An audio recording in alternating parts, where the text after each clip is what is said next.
como nós, em tudo foi tentado, mas sem pecado. Cheguemos, pois, com confiança ao trono da graça, para que possamos alcançar misericórdia e achar graça, a fim de sermos ajudados em tempo oportuno. Irmãos, podemos ler novamente somente o versículo 15? Vamos lá. Porque não temos um sumo sacerdote que não possa compadecer-se das nossas fraquezas, porém, um que, como nós, em tudo foi tentado, mas sem pecado. Podemos nos assentar, irmãos. Então, irmãos, tentarei ser bem breve. São 20 para as 9, né? Tentarei entregar o recado que o Senhor me colocou em mais ou menos 15 minutos. Então vamos lá. Primeiro, só colocar os irmãos, a leitura que nós fizemos aqui, ela faz parte de uma situação que estava acontecendo. O autor aos Hebreus, ele está contando uma situação que estava acontecendo. Fica mais fácil. Uma situação que estava acontecendo no início da igreja, que os judeus estavam se sentindo tão perseguidos, né? E eles estavam já pensando meio que de malas prontas para voltar para o judaísmo. Então, o autor está dizendo aqui que ele estava exortando para que eles não fizessem isso. E exortando, ele usou alguns argumentos. Quais os argumentos que ele utilizou? Ele disse que era para permanecer na fé, apesar das perseguições. Por que ele disse isso? Porque ele estava lembrando para os judeus que havia uma promessa, que haveria um sumo sacerdote, um sacerdote muito maior do que daqueles da linhagem de Levi. E ele disse que seria, vários argumentos ele utilizou, que seria perigoso para eles voltarem atrás, porque aqui o versículo, o capítulo 4 fala do repouso do povo de Deus. Então ele disse que ele está dizendo que seria perigoso, porque se eles voltassem atrás, estava arriscado, eles estavam colocando em risco o repouso que Deus tinha prometido para eles. E nós sabemos qual é esse repouso. É a promessa que o Senhor tem nos dado, né, de salvação, né, de recolocarmos novamente junto com o Senhor Deus, que foi por isso que o nosso Senhor Jesus Cristo veio.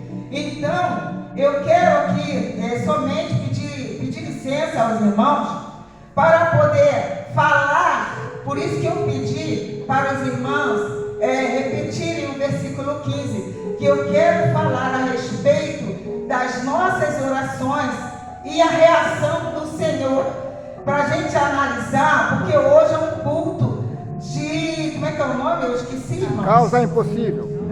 Causas impossíveis, né? E quando a gente vem para um culto de causas impossíveis, a gente vem aqui com os nossos pedidos, né? A gente tem sempre alguma causa para pedir ao Senhor, né? Então, o meu objetivo aqui é para a gente sempre lembrar que é bom, sempre bom, que a gente equilibre as nossas orações, os nossos pedidos, né? Tudo que a gente quer receber do Senhor, que a gente equilibre com alguma coisa para o reino, né? Porque se eu estou falando com o Senhor, eu gostaria, como foi falado aqui agora, a irmã, ela estava pedindo uma cura, e hoje ela louva para o Senhor. Glória a Deus. Se ela estivesse doente, ela não poderia estar aqui em pé, adorando ao Senhor, né? Então, eu gostaria de falar aqui com os irmãos, por exemplo, que eu posso sempre, quando eu estou aqui falando, o versículo 15, ele fala que a gente pode se chegar ao trono do Senhor. Por quê? Porque Ele é capaz de nos ouvir, Ele é capaz de interceder a Deus. E aí a gente vai entender por que eu posso acreditar, por que eu devo acreditar que Ele é capaz de interceder a Deus para as minhas petições. Porque Ele é Deus. Aleluia. Ele é a segunda pessoa da Trindade. Sabemos que não por hierarquia, mas por funções. Ele é Deus. Ele é o sumo sacerdote. Ele não é igual aos sacerdotes humanos que entravam uma vez por ano no Santo dos Santos. Ele, muito pelo contrário, ele adentrou os céus. Aleluia. Não utilizou o sangue de bodes e cabritos, como diz na palavra, porque o sangue de bodes e cabritos, ele não pode livrar do pecado, tirar o pecado.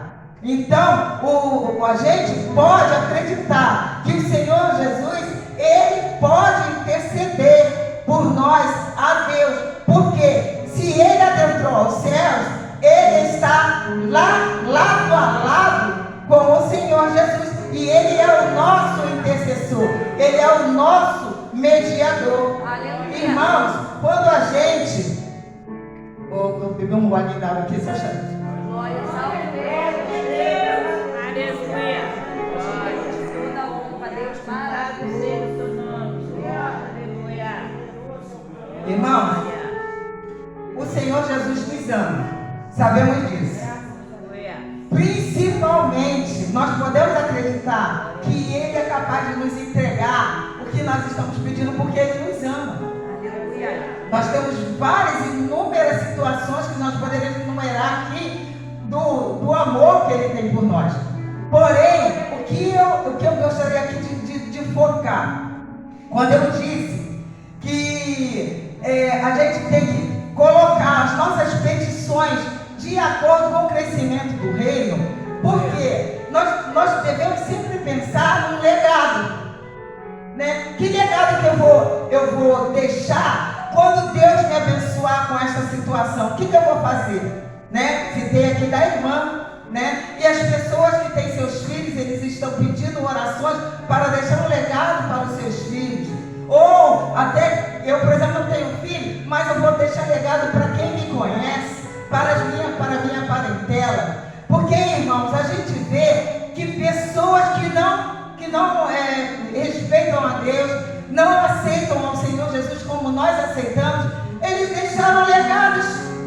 Por exemplo, pessoas da música, psicólogos, médicos, sei lá, tem por exemplo, aquele moço, como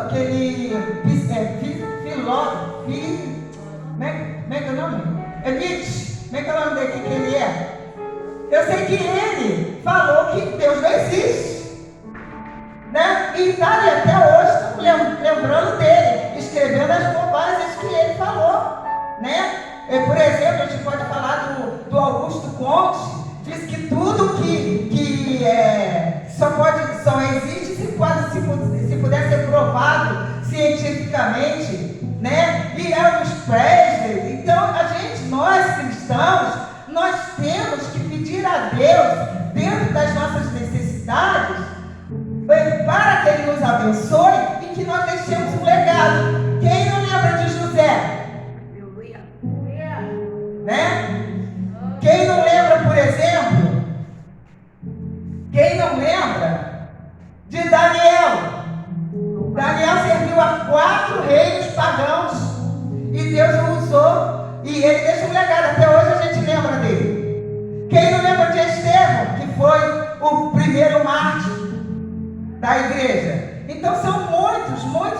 Pode falar de Paulo, pode falar de Pedro, pode falar de todos os apóstolos e muitos outros, Filipos e tal. Então, o que a gente deve fazer, irmãos? A gente deve pedir a Deus sempre: Senhor, eu estou precisando disso, mas eu quero abençoar a sua obra. Aleluia. Eu quero abençoar a sua obra. Porque, irmãos, olha só, vamos analisar aqui uma coisa.